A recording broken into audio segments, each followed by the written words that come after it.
My name is April, and today we're going to enter a new intake record.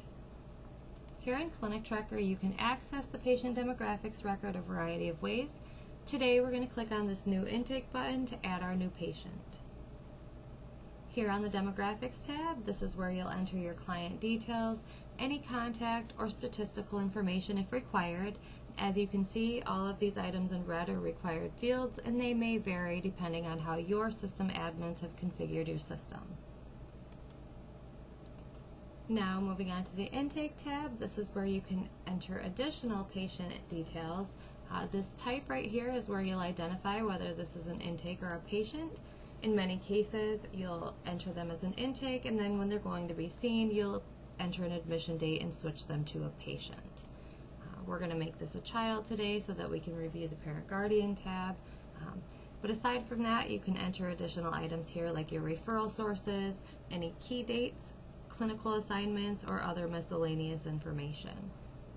One thing I do want to point out as well is you will see a variety of drop-down fields here. These are also customizable, and there's a lot of labels throughout the system that you can also rename and customize.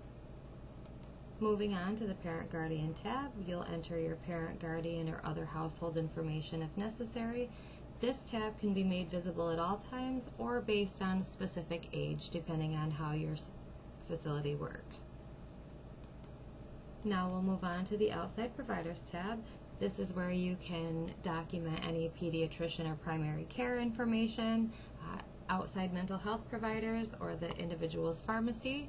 This button here will take you to a master list where you can search for their pharmacy by city or by name. Right here, the external contacts is where you can enter specific information such as maybe a parent. If you want to identify that that parent attended a session with the patient, you will be able to use the external contact and link them to the appointment record. We also see people associate probation officers or caseworkers as external contacts as well.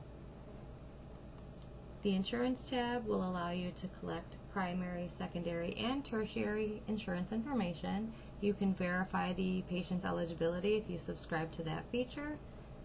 You will be able to document all of their information here. You can enter service-specific fees that will only apply to this patient if you want to override the fee schedule or your default charges. You can scan and import cards, whether you want to import the insurance card or keep a record of their driver's license or ID. You'll also be able to keep track of any deductible information, co-pays and co-insurances, and archive the information. So if you're changing the patient's primary insurance and you wanted to archive it prior to updating the new, you'll select this button and it'll bring that information right down here into the notes in case you need it for past claims.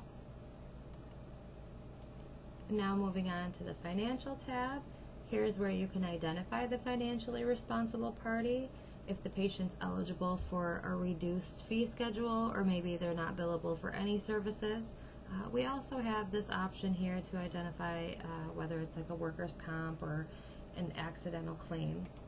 These options here will apply to the CMS 1500 or your paper claim form, just if you need to identify that there is a signature on file. Lastly, we'll move on to the Info Release tab. Here's where you can complete the release of information and keep track of the recipients and the dates that the info has been released to.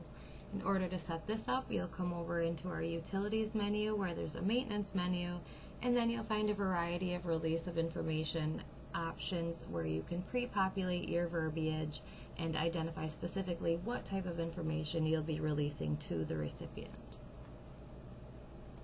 Once you've completed all of the information on the patient demographics record, you'll be able to then access these items here if you want to add additional staff assignments, program assignments, create a patient portal account for the individual, assign them to a scheduling group, or add an insurance authorization. You'll also see these icons here have hover-overs. You've got the ability to access any completed paperwork, related documents where you may scan in other items that you had saved or stored. This will take you to the billing account on the billing tracker side if you have access. So our new intake's been entered. The next step will be to come over here and access the scheduler to create the new intake appointment. We'll review this in the next short video.